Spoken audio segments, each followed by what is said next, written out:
Hello friends, welcome to being IAS. I hope कि आप सभी लोग एकदम स्वस्थ होंगे और अच्छे से अपनी पढ़ाई कर रहे होंगे। अपनी सेहत का ध्यान रखिए क्योंकि ये जो टाइम चल रहा है बहुत ख़राब चल रहा है। इसीलिए अपने घर में रहिए, अपने एक फिक्स कमरे में रहिए, पढ़ाई कंटिन्यू रखिए और अपना ख्याल रखिए। इससे पहले हम लोगों ने चैप्टर 3 से पहले ज्योग्राफी के चैप्टर 2 और चैप्टर 1 हमने पढ़ा हुआ था। चैप्टर 2 हमने अभी कल ही पढ़ा हुआ है, तो उसमें अक्षांश और दशांतर की पढ़ाई की थी। जिन लोगों को समझ में नहीं आता है अक्षांश और दशांतर, उस वीडियोज़ को देख लें। वो वीडियो काफ़ी हेल्पफुल रहेगा और आप कभी नहीं भूलेंगे कि अक्षांश और दशांतर क्या होते हैं। ठीक है, आज से जो टॉपिक है वो है पृथ्वी की गतियाँ, और हम ज्योग्राफी की 6 की एनसीईआरटी पढ़ रहे हैं। तो पृथ्वी की गति 2 प्रकार की होती है।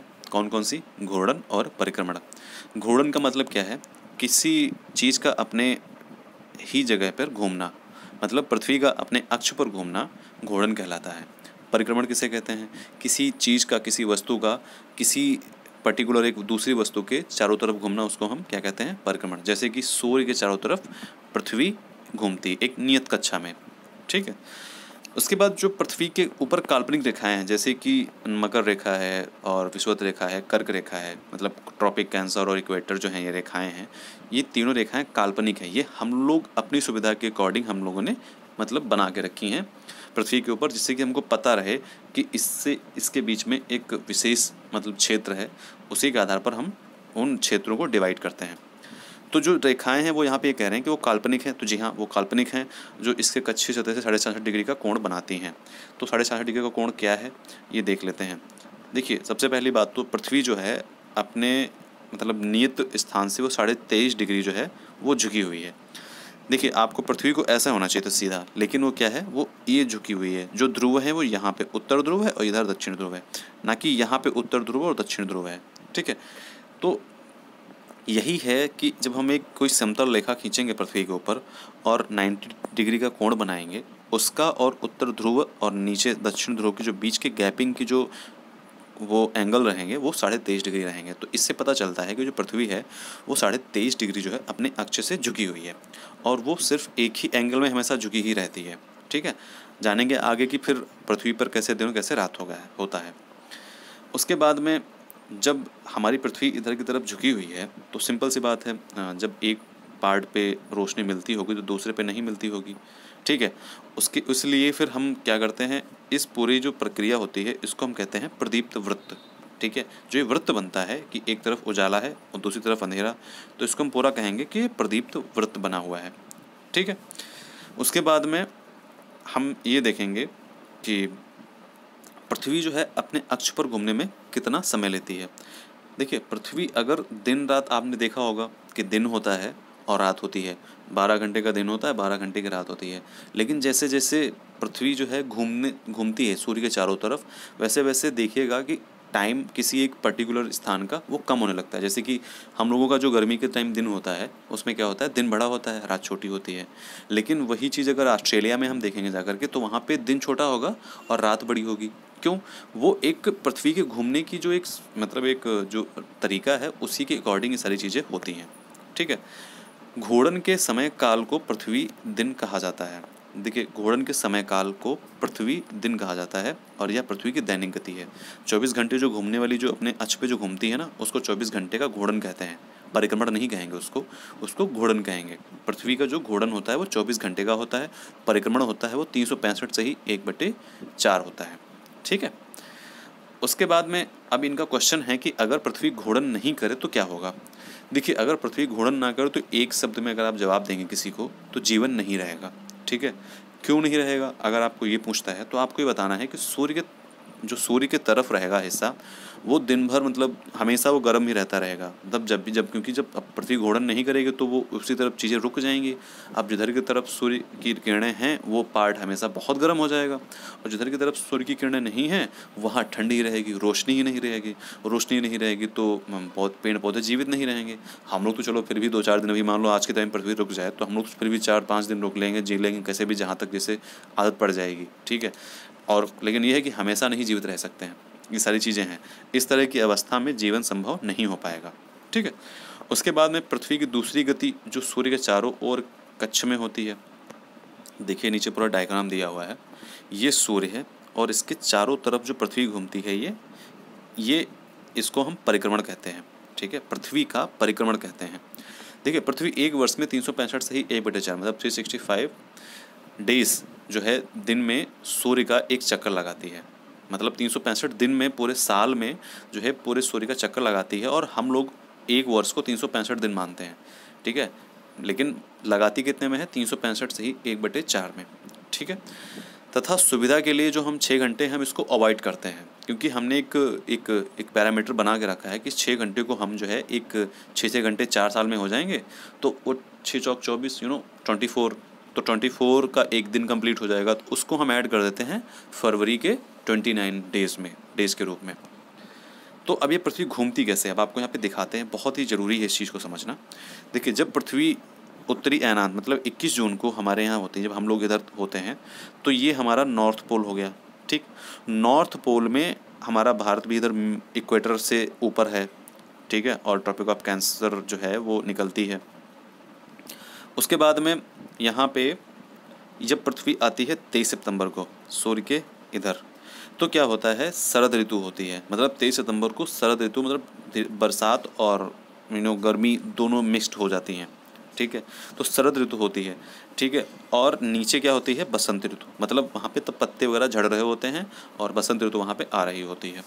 उसके बाद जब ये आगे बढ़ते हैं, फिर ये क्या होता है, ये आ जाता है दक्षिणी ऐनांत, ठीक है। उत्तरी ऐनांत का मतलब क्या है, नॉर्थ पोल। दक्षिणी ऐनांत का मतलब क्या है, साउथ पोल। अब दक्षिणी ऐनांत में क्या होता है, दक्षिण में ग्रीष्म ऋतु आ जाती है। उत्तरी ऐनांत में क्या होता है, उत्तर में ग्रीष्म ऋतु आ जाती है। ग्रीष्म मतलब समर आ जाता है, ठीक है।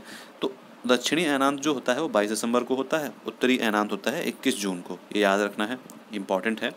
फिर है उत्तरी गोलार्ध में फिर क्या होता है, शीत ऋतु आ जाती है। कैसे आ जाती है, अब जो सूर्य का झुकाव है जब तक वो यहाँ पहुँचेगा, ठीक है, तब तक वो यहाँ यही हिस्सा जो है गर्मी प्राप्त करता रहेगा, ऊपर का हिस्सा उतनी गर्मी प्राप्त नहीं करेगा।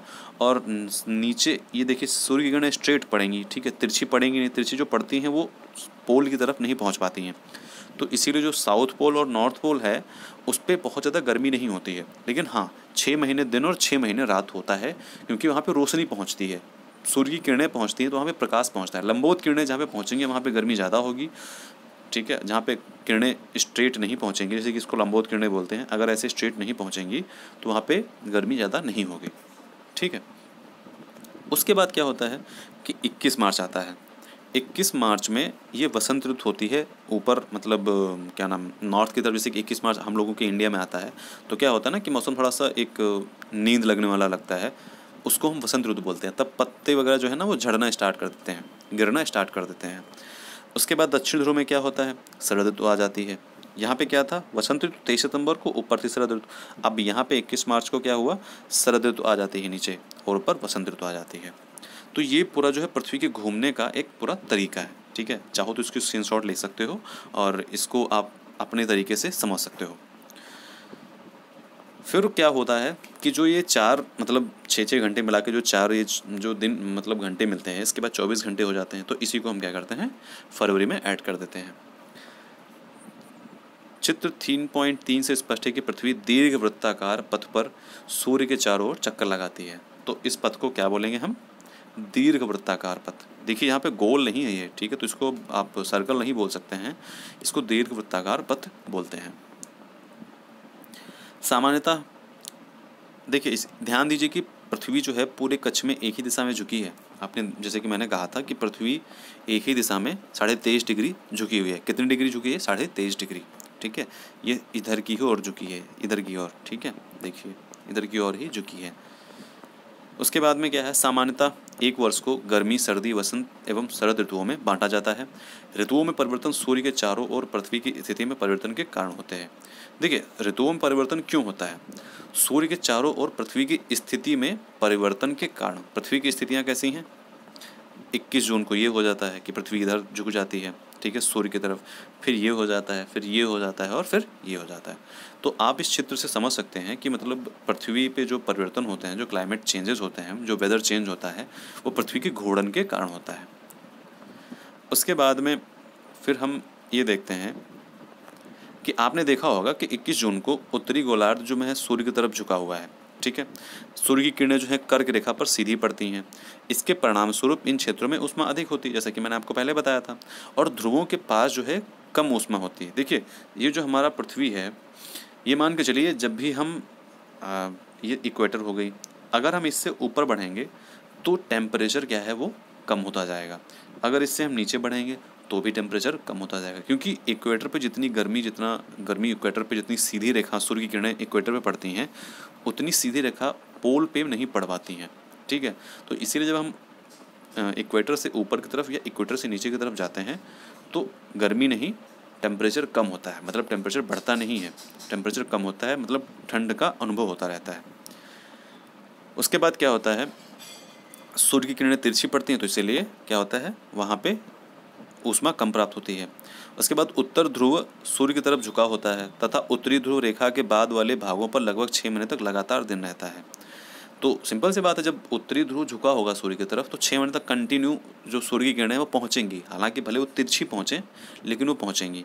तो 6 महीने तक लगातार दिन बना रहता है। चूँकि उत्तरी गोलार्ध के बहुत बड़े भाग में सूर्य की किरणें प्राप्त होती हैं, इसीलिए विषुवत वृत्त के उत्तरी भाग में गर्मी का मौसम रहता है। तो विषुवत वृत्त का जो ये देखिए विषुवत वृत्त है, इसके उत्तरी भाग में क्या है, गर्मी का मौसम है। ठीक है, लेकिन टेम्परेचर जितना ज़्यादा यहाँ होगा ना, उतना ज़्यादा यहाँ पे टेम्परेचर नहीं होगा। कहने का मतलब सिर्फ इतना है। उसके बाद में 21 जून को सबसे बड़ा दिन होता है यहाँ पे नॉर्थ साइड में, और सबसे छोटी रात होती है। तो इसको क्या कहते हैं, पृथ्वी का उत्तरी अयनांत कहते हैं या उत्तर अयनांत बोलते हैं। उसके बाद 22 दिसंबर को दक्षिण ध्रुव के सूर्य की ओर झुके होने के कारण मकर रेखा पर सूर्य की किरणें सीधी पड़ती हैं। ये नॉर्थ पोल था। ठीक, अब वही सेम हाल यहाँ पे, जब चीज़ें सूर्य पृथ्वी झुकेगी यहाँ पे आएगी पृथ्वी की तरफ यहाँ पे, तो यही हाल साउथ पोल का होगा। ठीक है, यहाँ पे भी दिन बड़े होंगे और फिर रातें छोटी हो जाएंगी। 22 दिसंबर को दक्षिणी ध्रुव के सूर्य की ओर झुके होने के कारण मकर रेखा पर सूर्य की किरणें सीधी पड़ती है। मकर रेखा कहाँ पे है, मकर रेखा नीचे है। ठीक है, मकर रेखा पर सूर्य की किरणें सीधी पड़ती हैं और इसके लिए दक्षिणी गोलार्ध में बहुत बड़े भाग में प्रकाश प्राप्त होता है। इसलिए दक्षिणी गोलार्ध में लंबे दिन तथा छोटी रातों वाली ग्रीष्म ऋतु होती है। इसके ठीक विपरीत स्थिति उत्तरी गोलार्ध में होती है, इसलिए इस अवस्था को दक्षिणी अयनांत कहा जाता है। क्या आप जानते हैं कि ऑस्ट्रेलिया में ग्रीष्म ऋतु में क्रिसमस का पर्व मनाया जाता है? तो हाँ, सिंपल सी बात है, जब सारी किरणें जैसे कि नॉर्थ में गर्मी पड़ रही थी, वही सारी अगर स्थितियाँ दक्षिण अयनांत दक्षिण साइड में होंगी, साउथ में होंगी, तो वहाँ भी गर्मी पड़ेगी। और 25 दिसंबर को वहाँ पर जो क्रिसमस है वो गर्मी में मनाया जाता है। उसके बाद में 21 मार्च और 23 दिसंबर को सूर्य की किरणें विषुवत वृत्त पर सीधी पड़ती हैं, एकदम सीधी स्ट्रेट 90 डिग्री पड़ती हैं। इसलिए इस दिन पूरी मतलब रात और जो दिन है ना वो बराबर होते हैं। 21 मार्च और 23 सितंबर को क्या होता है, दिन और रात दोनों बराबर होते हैं, क्योंकि इस दिन जो सूर्य की किरणें हैं वो सीधी पड़ती हैं। तो इसलिए हम इसको क्या कहते हैं, विषुव कहते हैं। क्या बोलते हैं इसको, विषुव कहते हैं। 23 सितंबर को उत्तरी गोलार्ध में शरद ऋतु होती है, जैसा कि हमने ऊपर देखा। 23 ऋतु को उत्तरी गोलार्ध में शरद ऋतु होती है और दक्षिणी गोलार्ध में वसंत ऋतु होती है। सेम यही कंडीशन 21 मार्च को उत्तरी गोलार्ध में वसंत ऋतु होती है और दक्षिणी गोलार्ध में शरद ऋतु, जैसा कि हमने आपको बताया। इससे यह स्पष्ट है कि पृथ्वी के घूर्णन और परिक्रमण के कारण दिन एवं रात तथा ऋतुओं में परिवर्तन होता है। तो बिल्कुल जैसे कि हमारी पृथ्वी घूमती है, तो सिंपल सी बात है, ये क्यों होता है, पृथ्वी जो हमारी घूमती है तो गर्मी और ठंडी दोनों, मतलब जब समर और विंटर दोनों जब चीज़ें आएंगी, या बरसात होगी, या जब पतझड़ आएगा, वसंत ऋतु आएगी, तो इन्हीं सब चीज़ों के कारण तो वेदर चेंज होता है, बारिश होती है, ठंड पड़ती है, बर्फ़ गिरती है। तो पृथ्वी के घूर्णन के कारण ही होता है। अगर पृथ्वी एक जगह पर रुक जाएगी तो जीवन का अस्तित्व मतलब ख़त्म हो जाएगा, हम लोगों का अस्तित्व ख़त्म हो जाएगा। इसीलिए पृथ्वी का घूमना बहुत ज़रूरी है। अब इंसान को ही ले लीजिए, अगर आप इंसान को एक जगह पे खड़ा कर देंगे तो आप बताइए कि वो ज़्यादा चलेगा? नहीं, मुझे नहीं लगता वो चलेगा, क्योंकि इंसान कंटिन्यू चलता आ रहा है। ठीक है, जो चीज़ चलेगी, जैसे कि पानी ले लो, अगर पानी एक जगह जम जाता है तो वहाँ पे काई लग जाती है। ठीक है, सिंपल सी बात है, फिर वो पानी ख़राब हो जाता है। कोई भी चीज़ अगर रुक जाएगी जिस दिन, उसी दिन उसका अस्तित्व समाप्त होने लगता है। तो यही चीज़ पृथ्वी का है, जिस दिन पृथ्वी रुक जाएगी सब कुछ ख़त्म हो जाएगा, कुछ नहीं बचेगा। तो इसीलिए पृथ्वी का घूमना ज़रूरी है। हालांकि घूमेगा, ख़त्म रुकेगी नहीं पृथ्वी, लेकिन जैसे कि आप देख रहे हैं सैटेलाइट वगैरह काफ़ी मतलब हमारी पृथ्वी के चारों तरफ हैं, तो ये पृथ्वी पे गिर सकते हैं। ठीक है। चलिए ये सब चीज़ें हम नेक्स्ट चैप्टर में डिस्कस करेंगे, ठीक है। और कोई भी अगर आपको प्रॉब्लम हुई है या कोई भी चीज़ समझ नहीं आई है तो आप नीचे कमेंट करके बता सकते हैं। और अगर आप चाहते हैं तो ये जो क्वेश्चंस होते हैं ना 6 के एनसीईआरटी के, आप इनको एक बार डिस्कस कर लीजिए, क्योंकि ये हालांकि सिर्फ आपके बेसिक स्ट्रॉन्ग करेंगे, जो आपने पढ़ा है वही आपका रिविजन कराएंगे, ठीक है। तो चलिए मिलते हैं नेक्स्ट वीडियो में, अपना ध्यान रखिए और प्लीज़ इस वीडियो को लाइक कर दीजिए, आपसे रिक्वेस्ट है। और ठीक है, मिलते हैं, बाय बाय।